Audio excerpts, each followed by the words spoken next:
What is up, everybody? Kevin Zano here, back with another video as we're going to talk about the remaining best wide receiver free agent veterans, and should the Denver Broncos bring in one of these guys on a cheap deal? Let's talk about it. Fanatic, no bandwagons roll with me.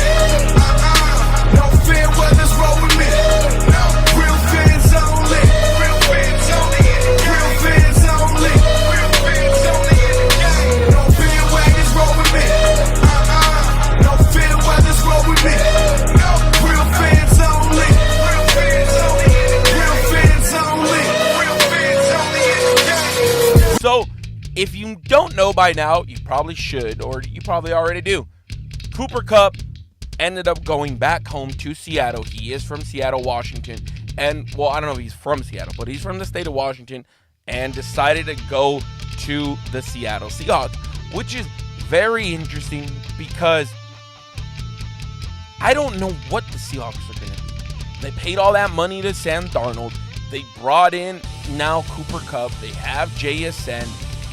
It's going to be an interesting thing to see. They still have Noah Fant, former Denver Broncos tight end. It's going to be interesting to see what these Seahawks are going to be. I don't know if maybe he is seeing the end of his time and just wants to go and finish his career at home. It does suck for the Rams and for Rams fans that you weren't able to trade him and he goes to one of your divisional rivals. Like, dude, that sucks, bro. It really does. But enough about that. Let's talk about the best available free agents, with the first one being Stefon Diggs from the Houston Texans. Stefon Diggs is coming off a season-ending injury in 2024 and has clearly lost a step since his all-pro seasons in Buffalo. Even before the injury, he was averaging just 10.6 yards per reception as the third option in Houston's passing attack, and his success rate was down with a large number of receptions behind the line of scrimmage. If you add him, don't count on him to be a monster at age 31, but he can still be a solid contributor. That's what people are saying about Stefon Diggs.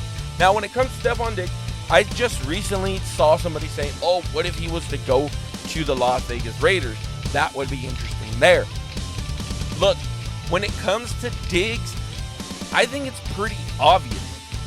You either stay in Houston as the third option, or if you want to become the second option, you go to Dallas and play with your brother, who is the corner there.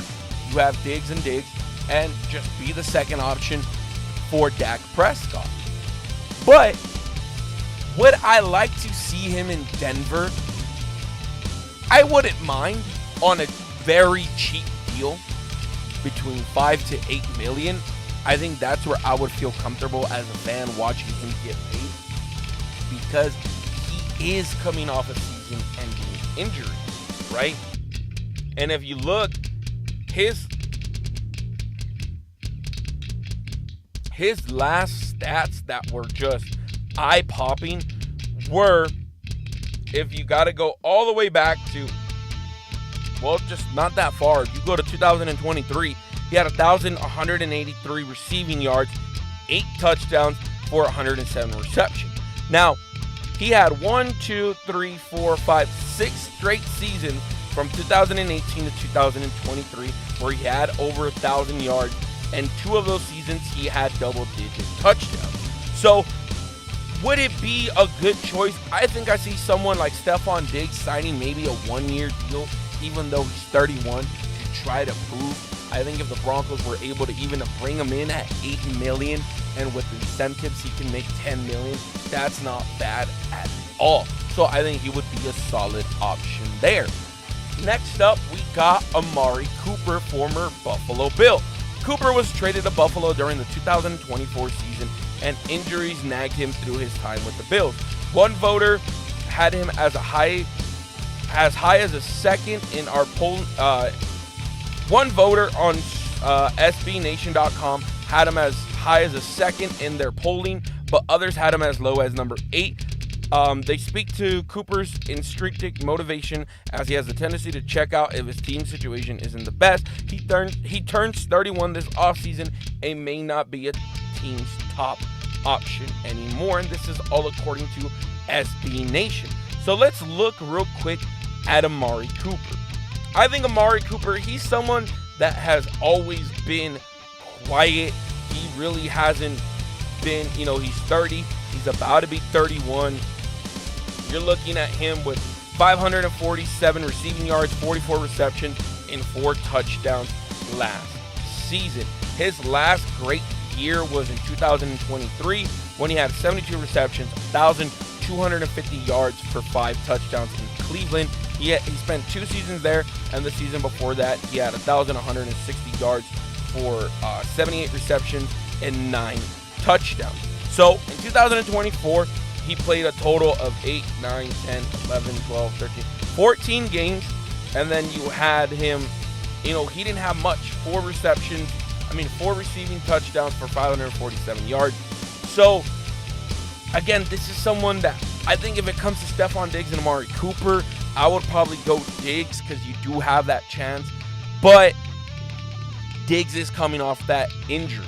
Next up, you got Keenan Allen from the Chicago Bears. You got Keenan Allen. Let's look at Keenan Allen real quick. Keenan Allen. And I've even seen him being linked to even just going back to the Los Angeles Chargers because it did bring back Mike Williams. So you got him who just turned, who's about to be 33, 70 receptions, 744 receiving yards for 7 touchdowns. Now his last big season was the year before that when he had 1,243 receiving yards, 7 touchdowns for 108 receptions. Now, if you look at him, he's had 6 seasons of over 1,000 yards, and none of them he's never been over double digits.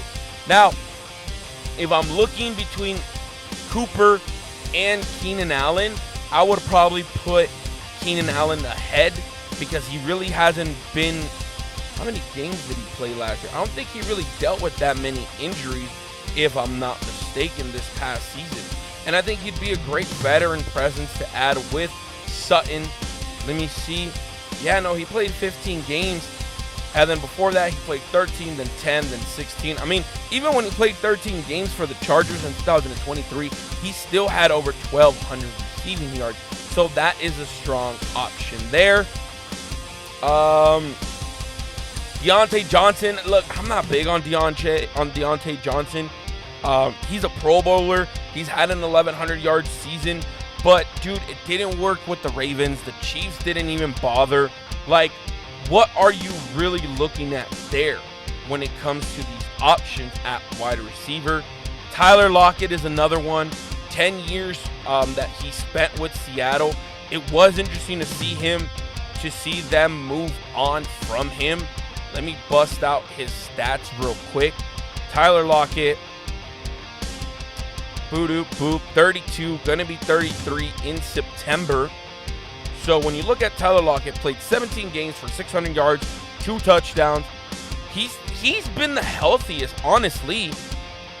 So maybe Tyler Lockett could be the sneaky person, the sneaky wide receiver for the Denver Broncos to sign if you don't get, like, to me, the number one guy has to be Stefon Diggs. But if Stefon Diggs is still looking to get over $10 million as a normal signing base, then if I'm Denver, I'm not even bothering them. But if you're looking at Keenan Allen, you're looking at, if Stefon Diggs signs, but then you're looking at a Keenan Allen, you're looking at Amari, you're looking at Tyler Lockett. Tyler Lockett's been the healthiest one. Heck, I'll take 600 receiving yards for maybe 4 touchdowns, 6 touchdowns on the Denver Broncos offense. That would be, honestly, he's been the healthiest one available there. And then you also got Brandin Cooks, who is another option. But, 31, he's about to be 32. He finished in Dallas with 259 for 3 touchdowns. How many games did he play? I don't think he was healthy. 10 games, 259 receiving yards, 26 receptions for 3 touchdowns. And the year before that, he had 657 for 8 touchdowns and 54 receptions. I mean, he's not bad, I think. But, look, I'm going to be honest to finish off this video. I got to go Stefon Diggs 1. And then I'd go Tyler Lockett, Keenan Allen, Amari Cooper, and I wouldn't even bother with the Brandin Cooks. Honestly. That's just me. But what would be interesting is you do have Michael Thomas, who didn't play last year. Odell Beckham Jr., who didn't really play last year either. Those are big personalities. I don't know if I would want big personalities like an OBJ, like a Michael Thomas around a young wide receiver core that is Denver. So honestly, for me, guys, I would say you either go Stefon Diggs, Tyler Lockett, Keenan Allen, and if you need be, Amari Cooper. But other than that, I would just draft and just keep building on a young wide receiver core. But what do you guys think? Do you think that the Denver Broncos should bring in a veteran wide receiver? Let me know in the comment section down below. Hit that like button, hit that subscribe button, and I'll catch you tomorrow with another video.